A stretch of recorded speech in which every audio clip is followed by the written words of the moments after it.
ಎರಡೇ ದಿನದಲ್ಲಿ ಇವರೆಲ್ಲರ ಬಿಪಿಎಲ್ ಕಾರ್ಡ್ ಬಂದ್ ಆಗುತ್ತಾ? ಅನ್ನಭಾಗ್ಯ ಯೋಜನೆ ಇವರಿಗೆ ಸಿಗೋದಿಲ್ವಾ? ಹೌದು ವೀಕ್ಷಕರೇ, ಎಲ್ಲಾ ರೇಷನ್ ಕಾರ್ಡ್ ಇದ್ದವರಿಗೆ ಕಾಂಗ್ರೆಸ್ ಸರ್ಕಾರದಿಂದ ಭಾರಿ ಶಾಕ್ ಎದುರಾಗಿದೆ ಅಂತಾನೆ ಹೇಳ್ಬೋದು. ಈ ತರ ವಿಡಿಯೋ ನಿಮಗೆ ಎಲ್ಲೂ ಕೂಡ ನೋಡೋಕೆ ಸಿಗೋಲ್ಲ. ವಿಡಿಯೋ ಪೂರ್ತಿಯಾಗಿ ಕೊನೆವರೆಗೂ ನೋಡಿ. ದೊಡ್ಡ ದೊಡ್ಡ ಬ್ರೇಕಿಂಗ್ ನ್ಯೂಸ್ಗಳು ಬರ್ತಾ ಇದ್ದಾವೆ ನಮ್ಮ ಕರ್ನಾಟಕ ಸರ್ಕಾರದಿಂದ. 3,000 ರೂಪಾಯಿ ಹಣ ನಿಮಗೆ ಪಡಿಬೇಕಂದ್ರೆ ನೀವು ಕೂಡ ಈ ಒಂದು ಕೆಲಸ ಮಾಡಲೇಬೇಕು. ಇಲ್ಲ ಅಂದ್ರೆ ನಿಮಗೂ ಕೂಡ ಈ ಒಂದು 3,000 ರೂಪಾಯಿ ಯೋಜನೆ ಹಣ ಸಿಗೋದಿಲ್ಲ ವೀಕ್ಷಕರೇ. ಇದರ ಬಗ್ಗೆನೂ ಕೂಡ ನೋಡೋಣ.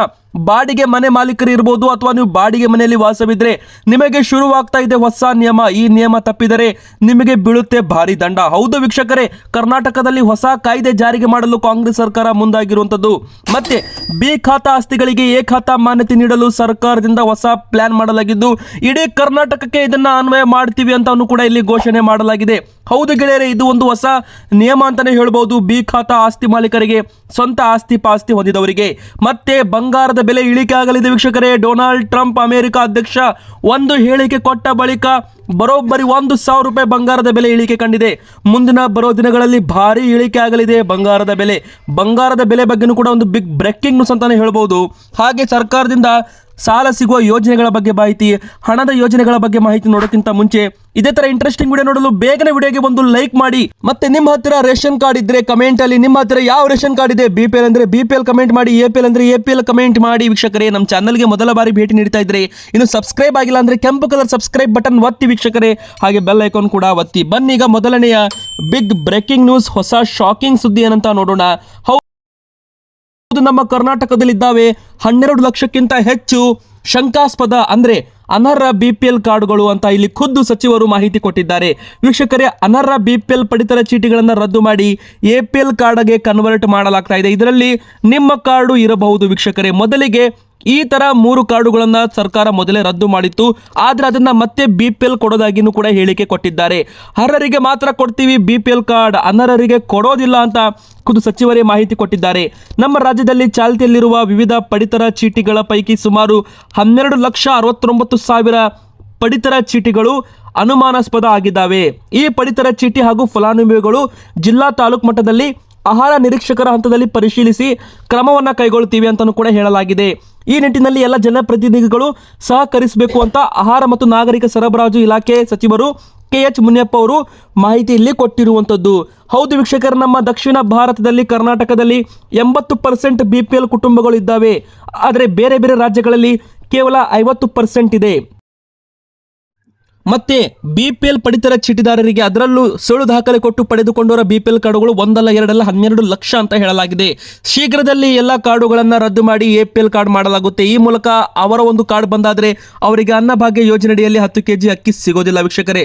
ಹೌದು, ಇದರಲ್ಲಿ ನಿಮ್ಮ ಹೆಸರು ಕೂಡ ಇರಬಹುದು. ಒಂದು ವೇಳೆ ನಿಮ್ದೇನಾದ್ರೂ ಸುಳ್ಳು ದಾಖಲೆ ಕೊಟ್ಟಿದ್ರೆ, ಶ್ರೀಮಂತರು ಆಗಿದ್ರೆ, ನೀವು ಕೂಡ ಅಂಗಡಿಯಲ್ಲಿ ವ್ಯಾಪಾರಸ್ಥರಾಗಿದ್ರೆ, ಅಥವಾ ನೀವು ಕೂಡ ಇನ್ಕಮ್ ಟ್ಯಾಕ್ಸ್ ಪೇ ಮಾಡ್ತಾ ಇದ್ರೆ, GST ಪೇ ಮಾಡ್ತಾ ಇದ್ರೆ, ಅಥವಾ ನೀವು ಕೂಡ ನಿಮ್ಮ ಒಂದು ಅಕೌಂಟ್ ಅಲ್ಲಿ GST ಅಕೌಂಟ್ ಅನ್ನ ಹೊಂದಿದ್ದರೆ, ಇಂಥವರೆಲ್ಲ ಬಿಪಿಎಲ್ ಕಾರ್ಡ್ಗೆ ಅರ್ಹರಾಗಿರೋದಿಲ್ಲ. ಅವರು ಕೂಡ ಏನಾದರೂ ಬಿಪಿಎಲ್ ಕಾರ್ಡ್ಗೆ ಅರ್ಜಿ ಹಾಕಿದ್ದಾರೆ, ಅವರ ಬಿಪಿಎಲ್ ಕಾರ್ಡು ಕೂಡ ಎಪಿಎಲ್ ಆಗಲಿದೆ. ಮತ್ತು ಈ ಒಂದು 3 ನಿಯಮಗಳಿಗೆ ವಿನಾಯಿತಿ ನೀಡಲಾಗಿದೆ. ಹೌದು ವೀಕ್ಷಕರೇ, ಯಾರೆಲ್ಲ 6 ತಿಂಗಳಿಂದ ಪಡಿತರ ಚೀಟಿ ಪಡೆದುಕೊಂಡಿಲ್ಲ ಅವರ ಬಿಪಿಎಲ್ ಕಾರ್ಡ್ ಕೂಡ ಎಪಿಎಲ್ ಮಾಡಲಾಗಿತ್ತು, ಅವರಿಗೆ ವಿನಾಯಿತಿ ಕೊಡಲಾಗಿದೆ. ಅವರಿಗೆ ಮತ್ತೆ ವಾಪಸ್ ಅರ್ಜಿ ಹಾಕಿದ್ರೆ ಬಿಪಿಎಲ್ ಕಾರ್ಡ್ ಸಿಗುತ್ತೆ. ಮತ್ತೆ ಈ KYC ಮಾಡಿಸದೇ ಇರುವ ಬಿಪಿಎಲ್ ಕಾರ್ಡ್ಗಳು ಕೂಡ ಎಪಿಎಲ್ ಕಾರ್ಡ್ ಆಗಿ ಕನ್ವರ್ಟ್ ಮಾಡಲಾಗ್ತಾ ಇದೆ.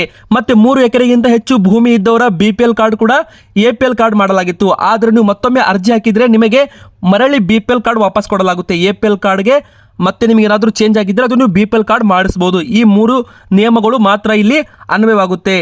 ಮತ್ತೆ ನಿಮಗೂ ಕೂಡ 3,000 ರೂಪಾಯಿ ಪ್ರತಿ ತಿಂಗಳು ಬರಬೇಕಂದ್ರೆ ಇನ್ಮುಂದೆ ನೀವು ಸ್ವಯಂ ಘೋಷಣೆ ಮಾಡುವುದು ಕಡ್ಡಾಯ. ಹೌದು, ಯುವ ನಿಧಿ ಯೋಜನೆಯಡಿಯಲ್ಲಿ ಹೊಸ ನಿಯಮ ಕರ್ನಾಟಕ ರಾಜ್ಯಾದ್ಯಂತ ಜಾರಿಗೆ ಬರ್ತಾ ಇದೆ. ಪದವಿ ಮತ್ತು ಡಿಪ್ಲೊಮಾ ಪರೀಕ್ಷೆ ಮುಗಿದ ತಕ್ಷಣ ವ್ಯಾಸಂಗ ಮುಂದುವರಿಸಿದರೆ ಅಥವಾ ಕೆಲಸಕ್ಕೆ ಸೇರಿದ್ದಲ್ಲಿ ಅಂತ ವಿದ್ಯಾರ್ಥಿಗಳು ಯುವ ನಿಧಿ ಯೋಜನೆ ಅಡಿಯಲ್ಲಿ ಅರ್ಜಿ ಸಲ್ಲಿಸಲು ಮಾಹಿತಿ ನೀಡಲು ಜಿಲ್ಲಾಧಿಕಾರಿ ಲತಾ ಕುಮಾರಿ ಅವರು ಅಧಿಕಾರಿಗಳಿಗೆ ಸೂಚನೆ ಕೊಟ್ಟಿದ್ದಾರೆ ವೀಕ್ಷಕರೇ. ಅಂದ್ರೆ ಇದರ ಅರ್ಥ, ನೀವೇನಾದರೂ ಯುವ ನಿಧಿ ಯೋಜನೆ ಅಡಿಯಲ್ಲಿ ಅರ್ಜಿ ಹಾಕಿ ತಿಂಗಳಿಗೆ 3,000 ರೂಪಾಯಿ, ಅಂದ್ರೆ ಇಲ್ಲಿ ಡಿಗ್ರಿ ವಿದ್ಯಾರ್ಥಿಗಳಿಗೆ, ಪದವಿ ವಿದ್ಯಾರ್ಥಿಗಳಿಗೆ 3,000 ರೂಪಾಯಿ ಪ್ರತಿ ತಿಂಗಳು, ಹಾಗೆ ಡಿಪ್ಲೊಮಾ ಪದವೀಧರರಿಗೆ 1,500 ರೂಪಾಯಿ ಪ್ರತಿ ತಿಂಗಳು ಸರ್ಕಾರ ಪಾವತಿ ಮಾಡ್ತಾನೆ ಇದೆ. ಆದರೆ ಇದರಲ್ಲಿ ಕೆಲವು ವಿದ್ಯಾರ್ಥಿಗಳಿಗೆ ಈಗಾಗಲೇ ನೌಕರಿ ಸಿಕ್ಕಿದೆ, ಜಾಬ್ ಸಿಕ್ಕಿದೆ. ಹೀಗಾಗಿ ಅವರು ಈ ಒಂದು ಯೋಜನೆಯಲ್ಲಿ ಸ್ವಯಂ ಘೋಷಣೆ ಮಾಡಬೇಕು, ನಮಗೆ ನೌಕರಿ ಸಿಕ್ಕಿದೆ ಅಥವಾ ಸಿಕ್ಕಿಲ್ಲ ಅಂತ ಸ್ವಯಂ ಘೋಷಣೆ ಮಾಡಬೇಕು. ಅವಾಗ ಮಾತ್ರ ನಿಮಗೆ ಈ ಒಂದು ಹಣ ಸಿಗಲಿದೆ. ಯಾರೆಲ್ಲ ಸ್ವಯಂ ಘೋಷಣೆ ಮಾಡೋದಿಲ್ಲ ಅವರಿಗೆ ಹಣ ಸಿಗೋದಿಲ್ಲ. ಮತ್ತೆ ನೀವು ಕೂಡ ಯುವ ನಿಧಿ ಯೋಜನೆಯಲ್ಲಿ 3,000 ರೂಪಾಯಿ ಪಡೆದುಕೊಳ್ಳಬೇಕಂದ್ರೆ ಇನ್ನು ಮುಂದೆ ನೀವು 3 ತಿಂಗಳಿಗೆ ಒಮ್ಮೆ ಆದರೂ ಕೂಡ ಯುವ ನಿಧಿ ಫಲಾನುಭವಿಗಳು ಸ್ವಯಂ ಘೋಷಣೆ ಮಾಡಿಕೊಳ್ಳಬೇಕು. ನಮಗೆ ಯಾವುದೇ ರೀತಿ ನೌಕರಿ ಸಿಕ್ಕಿಲ್ಲ, ಈ ಒಂದು ಯೋಜನೆಗೆ ನಾವು ಅರ್ಹರಾಗಿದ್ದೀವಿ ಅಂತ ನೀವು ಹೇಳಬೇಕು. ಅವಾಗ ಮಾತ್ರ ನಿಮಗೆ ಹಣ ಸಿಗುತ್ತದೆ, 3,000 ರೂಪಾಯಿ ಪ್ರತಿ ತಿಂಗಳು. ಇದು ಯುವ ನಿಧಿ ಯೋಜನೆ ಬಗ್ಗೆ ಬಂದಿರೋ ಬಿಗ್ ಅಪ್ಡೇಟ್. ಹಾಗೆ ವೀಕ್ಷಕರೇ, ಬರುವ ದಿನಗಳಲ್ಲಿ ಬಂಗಾರದ ಬೆಲೆಯಲ್ಲಿ ಭಾರಿ ಇಳಿಕೆ ಆಗಲಿದೆ.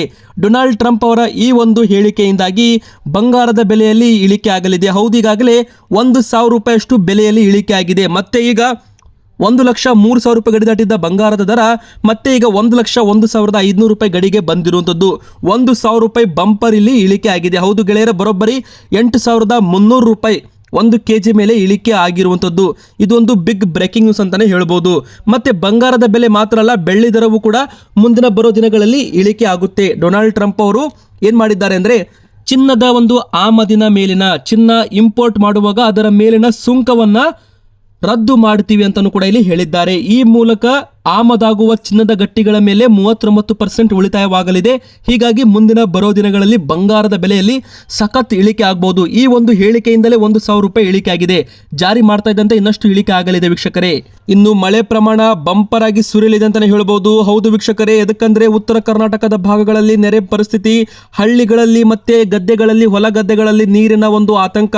ಕರ್ನಾಟಕದಲ್ಲಿ ಅತಿ ಹೆಚ್ಚಾಯಿತು ಮಳೆ ಕಾಟ. ಜನರು ಹೊರಬರೋದಕ್ಕೂ ಕೂಡ ಫಜಿತಿ ಪಡುವ ಪರಿಸ್ಥಿತಿ ಕರ್ನಾಟಕದಲ್ಲಿ ಶುರುವಾಗಿದೆ. ಎದಕ್ಕಂದ್ರೆ ಮುಂಗಾರು ಮಳೆ ಸಖತ್ ಪ್ರಮಾಣದಲ್ಲಿ ಉರಿತಾ ಇದೆ. ಮತ್ತೆ 1 ವಾರಗಳ ಕಾಲ ರಾಜ್ಯಾದ್ಯಂತ ಭಾರಿ ಮಳೆಯಾಗುವ ಸಾಧ್ಯತೆ ಇದೆ. ಹೌದು ವೀಕ್ಷಕರೇ, ಇನ್ನು 18 ತಾರೀಕಿನವರೆಗೂ ಕರಾವಳಿಯ ಉಡುಪಿ, ಉತ್ತರ ಕನ್ನಡ, ದಕ್ಷಿಣ ಕನ್ನಡ ಹಾಗೂ ಒಳನಾಡಿನ ಜಿಲ್ಲೆಗಳಾದ ಶಿವಮೊಗ್ಗ, ಚಿಕ್ಕಮಗಳೂರು, ಹಾಸನ, ಬೀದರ್, ಕಲಬುರಗಿ, ಕೊಡಗು, ವಿಜಯಪುರ, ರಾಯಚೂರು, ಯಾದಗಿರಿ, ಕೊಪ್ಪಳ ಜಿಲ್ಲೆಗಳಲ್ಲಿ ಭಾರಿ ಮಳೆ ಆಗುವ ಸಾಧ್ಯತೆ ಇದ್ದು ಈ ಒಂದು 8 ಜಿಲ್ಲೆಗಳಿಗೆ ಯೆಲ್ಲೋ ಅಲರ್ಟ್ ಘೋಷಣೆ ಮಾಡಲಾಗಿದೆ. 20ನೇ ತಾರೀಕಿನವರೆಗೂ ಕೂಡ ಮಳೆ ಆಗಲಿದೆ ಅಂತಾನೂ ಕೂಡ ಇಲ್ಲಿ ಹೇಳಬಹುದು. ಬೆಂಗಳೂರು ನಗರ, ಬೆಂಗಳೂರು ಗ್ರಾಮಾಂತರ, ತುಮಕೂರು, ಮಂಡ್ಯ, ಮೈಸೂರು, ಚಾಮರಾಜನಗರ ಈ ಭಾಗಗಳಲ್ಲೂ ಕೂಡ ಸಾಧಾರಣ ಮಳೆ ಆಗಲಿದೆ. ಜಿಟಿ ಜಿಟಿ ಮಳೆ ಆಗಲಿದೆ, ಅಂದ್ರೆ ತುಂತುರು ಮಳೆ ಆಗಲಿದೆ ಅಂತ ಇಲ್ಲಿ ಹವಾಮಾನ ಇಲಾಖೆ ಕಡೆಯಿಂದ ಮಾಹಿತಿ ಸಿಕ್ಕಿರುವಂಥದ್ದು. ವೀಕ್ಷಕರೇ, ನಿಮ್ಮ ಊರಲ್ಲೂ ಕೂಡ ಮಳೆ ಬಂದಿದೆಯಾ ಅಥವಾ ಮಳೆ ಬರ್ತಾ ಇದೆಯಾ? ನಿಮ್ಮ ಊರಿನ ಹೆಸರನ್ನ ಬೇಗನೆ ನೀವು ಕಮೆಂಟ್ ಮಾಡಿ. ಬನ್ನಿ, ಈಗ ಮತ್ತೊಂದು ಹೊಸ ನಿಯಮ ಕರ್ನಾಟಕದಲ್ಲಿ ಬಾಡಿಗೆ ಕಾಯ್ದೆ ನಿಯಮದಲ್ಲಿ ಬದಲಾವಣೆ ಮಾಡಲು ಸರ್ಕಾರ ಮುಂದಾಗಿದೆ. ಹೌದು, ಮನೆ ಏನಾದರೂ ನೀವು ಬಾಡಿಗೆಗೆ ಕೊಟ್ಟಿದ್ರೆ ಅಥವಾ ನೀವೇನಾದ್ರೂ ಬಾಡಿಗೆ ಮನೆಯಲ್ಲಿ ವಾಸವಿದ್ರೆ ಇಬ್ಬರಿಗೂ ಕೂಡ ಈ ಒಂದು ನಿಯಮವನ್ನ ಅನ್ವಯ ಮಾಡಲಾಗುತ್ತದೆ. ಹೌದು, ಸರ್ಕಾರದ ಬಾಡಿಗೆ ಕಾಯ್ದೆಯಲ್ಲಿ ಮತ್ತು ತಿದ್ದುಪಡಿ ಮಾಡಲು ಮುಂದಾಗಿದೆ.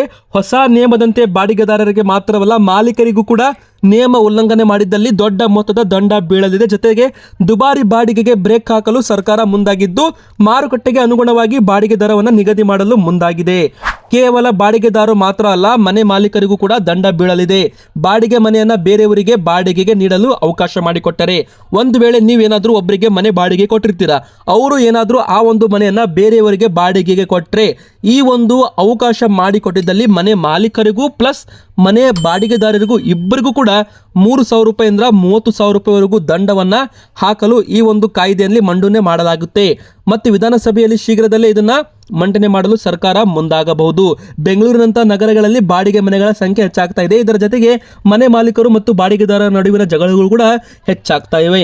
ಈ ಹಿನ್ನೆಲೆ ಸರ್ಕಾರ ಈ ಒಂದು ನಿರ್ಧಾರ ತೆಗೆದುಕೊಂಡಿರುವ ಬಗ್ಗೆ ಮಾಹಿತಿ ಸಿಕ್ಕಿರುವಂಥದ್ದು. ಬನ್ನಿ ಈಗ ಮತ್ತೊಂದು ಬಿಗ್ ಅಪ್ಡೇಟ್ ಏನಂತ ನೋಡೋಣ.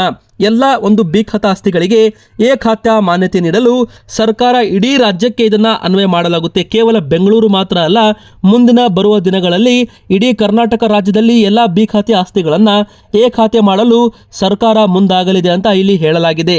ಶೀಘ್ರದಲ್ಲೇ ಇಡೀ ರಾಜ್ಯಕ್ಕೆ ವಿಸ್ತರಣೆ ಮಾಡ್ತೀವಿ ಅಂತ ಸಚಿವ ಭೈರತಿ ಸುರೇಶ್ ಅವರು ಮಾಹಿತಿ ಕೊಟ್ಟಿರುವಂಥದ್ದು. ಇತ್ತೀಚೆಗೆ ರಾಜ್ಯ ಸರ್ಕಾರ ಬಿ ಖಾತೆ ಎಲ್ಲ ಸೈಟ್ಗಳನ್ನ ಎ ಖಾತೆಗೆ ಬದಲಾಯಿಸಲು ಅವಕಾಶವನ್ನ ಕಲ್ಪಿಸಿಕೊಟ್ಟಿದೆ. ಅದರಂತೆ ಬಿ ಖಾತಾ ಹೊಂದಿರುವ ಸೈಟುಗಳ ಮಾಲೀಕರು ಆನ್ಲೈನ್ನಲ್ಲಿ ಅರ್ಜಿಯನ್ನು ಸಲ್ಲಿಸಿ ತಮ್ಮ ಸೈಟ್ಗಳನ್ನು ಎ ಖಾತೆಗೆ ವರ್ಗಾಯಿಸಿಕೊಳ್ಳಬಹುದು ಶುಲ್ಕ ಪಾವತಿ ಮಾಡೋದರ ಮೂಲಕ. ಈ ಸೌಲಭ್ಯ ಸದ್ಯದಲ್ಲಿ ರಾಜ್ಯಾದ್ಯಂತ ಜಾರಿ ಮಾಡಲು ಚಿಂತನೆ ಶುರುವಾಗಿದೆ ಅಂತ ಸಚಿವ ಭೈರತಿ ಸುರೇಶ್ ಅವರು ತಿಳಿಸಿದ್ದಾರೆ. ವೀಕ್ಷಕರೇ, ಇದು ಕೂಡ ಒಂದು ಇಂಪಾರ್ಟೆಂಟ್ ಅಪ್ಡೇಟ್. ಹಾಗೆ ಅನರ್ಹ ಬಡಾವಣೆಗಳ ನಿರ್ಮಾಣ ತಡೆಗೆ ಕರ್ನಾಟಕ ನಗರ ಮತ್ತು ಗ್ರಾಮಾಂತರ ಯೋಜನೆ ಕಾಯ್ದೆ ಕೂಡ ಇಲ್ಲಿ ಜಾರಿಗೆ ಸಂಪೂರ್ಣ ಅಧಿಕಾರವನ್ನು ನೀಡಲಾಗುತ್ತದೆ. ಅಂದರೆ ಅಕ್ರಮವಾಗಿ ಬೆಳೆದು ನಿಂತಿರುವ ಬಡಾವಣೆಗಳ ನಿರ್ಮಾಣ ತಡೆಗಟ್ಟಲು ವಿಫಲರಾಗಿರುವ ಅಧಿಕಾರಿಗಳಿಗೆ ದಂಡ ವಿಧಿಸುವ ಅಥವಾ ಅಮಾನತು ಮಾಡುವ ಸೇವೆಯಿಂದಲೇ ವಜಾಗೊಳಿಸುವ ಅಧಿಕಾರವೂ ಕೂಡ ಸರ್ಕಾರ ಹೊಂದಿದೆ ಅಂತ ಇಲ್ಲಿ ಹೇಳಲಾಗಿದೆ ವೀಕ್ಷಕರೇ. ಮತ್ತೆ ಬಿ ಖಾತಾ ಆಸ್ತಿಗಳಿಗೆ ಎ ಖಾತಾ ಮಾನ್ಯತೆ ನೀಡಲು ಇಡೀ ರಾಜ್ಯದಲ್ಲಿ ಎಲ್ಲ ಬಿ ಖಾತೆ ಆಸ್ತಿಗಳಿಗೆ ಎ ಖಾತಾ ನೀಡಲು ಸರ್ಕಾರ ಮುಂದಿನ ಬರೋ ದಿನಗಳಲ್ಲಿ ಇದನ್ನು ಮಂಡನೆ ಮಾಡಲಿದೆ. ಬನ್ನಿ ವೀಕ್ಷಕರೇ, ಈಗ ಮತ್ತೊಂದು ಬಿಗ್ ಅಪ್ಡೇಟ್. ಒಂದು ಕರ್ನಾಟಕದ ಸರ್ಕಾರದ ಯೋಜನೆಗಳಿಗೆ ಭರ್ಜರಿ ರೆಸ್ಪಾನ್ಸ್ ಅಂತ ಹೇಳ್ಬೋದು. ಒಂದು ಕಡೆಗೆ ಶಕ್ತಿ ಯೋಜನೆ ಏನಿದೆ ನೋಡಿ, ಈ ಒಂದು ಶಕ್ತಿ ಯೋಜನೆ ಇಡೀ ದೇಶಕ್ಕೆ ಮಾದರಿ ಅಂತ ಡಿ ಕೆ ಶಿವಕುಮಾರ್ ಅವರು ಹೇಳಿದರು, ಹಾಗೆ ಸಿದ್ದರಾಮಯ್ಯನವರು ಕೂಡ ಹೇಳಿದರು. ಅದೇ ರೀತಿ ಈ ಒಂದು ಫ್ರೀ ಬಸ್ ಸ್ಕೀಮ್ ಈಗ ನಮ್ಮ ನೆರೆ ರಾಜ್ಯವಾದ ಆಂಧ್ರ ಪ್ರದೇಶದಲ್ಲೂ ಕೂಡ ಇಲ್ಲಿ ಘೋಷಣೆ ಮಾಡಲಾಗಿದೆ. ಹೌದು, ಆಂಧ್ರ ಪ್ರದೇಶದಲ್ಲೂ ಕೂಡ ಈಗ ಸ್ತ್ರೀಯರಿಗೆ ಕರ್ನಾಟಕದ ರೀತಿಯಲ್ಲಿ ಫ್ರೀ ಸಾರಿಗೆ ಸಿಸ್ಟಮ್ ಅನ್ನ ಜಾರಿಗೆ ತರಲು ಆಗಸ್ಟ್ 15ಕ್ಕೆ ಡೇಟ್ ಕೂಡ ಫಿಕ್ಸ್ ಮಾಡಲಾಗಿದೆ. ಹೌದು, ಕರ್ನಾಟಕದ ಮಾದರಿಯಲ್ಲಿ ಆಂಧ್ರ ಪ್ರದೇಶದ ಮಹಿಳೆಯರಿಗಾಗಿ ಉಚಿತ ಸಾರಿಗೆ ಯೋಜನೆ ಜಾರಿಗೆ ತರಲು ಆಂಧ್ರ ಪ್ರದೇಶ ಸರ್ಕಾರ ಮುಂದಾಗಿದೆ.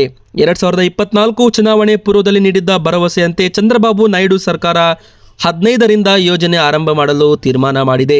APSRTC ನೋಡ್ತಿರ್ಬೋದು ಸ್ಕ್ರೀನ್ ಮೇಲೆ. ಸ್ತ್ರೀ ಶಕ್ತಿ ಹೆಸರಿನ ಯೋಜನೆ ಎಲ್ಲ ಬಾಲಕಿಯರು ಮಂಗಳಮುಖಿಯರಿಗೂ ಉಚಿತ ಪ್ರಯಾಣವನ್ನು ಕಲ್ಪನೆ ಕೊಡ್ತಾ ಇದೆ. ಇವರೆಲ್ಲರ ಅಲ್ಲಿಯ ವಾಸದ ಪ್ರಮಾಣೀಕೃತ ದಾಖಲೆ ತೋರಿಸಿ ಆಂಧ್ರ ರಾಜ್ಯ ರಸ್ತೆ ಸಾರಿಗೆ ನಿಗಮ APSRTC ಬಸ್ಗಳಲ್ಲಿ ಉಚಿತವಾಗಿ ಸಂಚಾರ ಮಾಡಬಹುದು.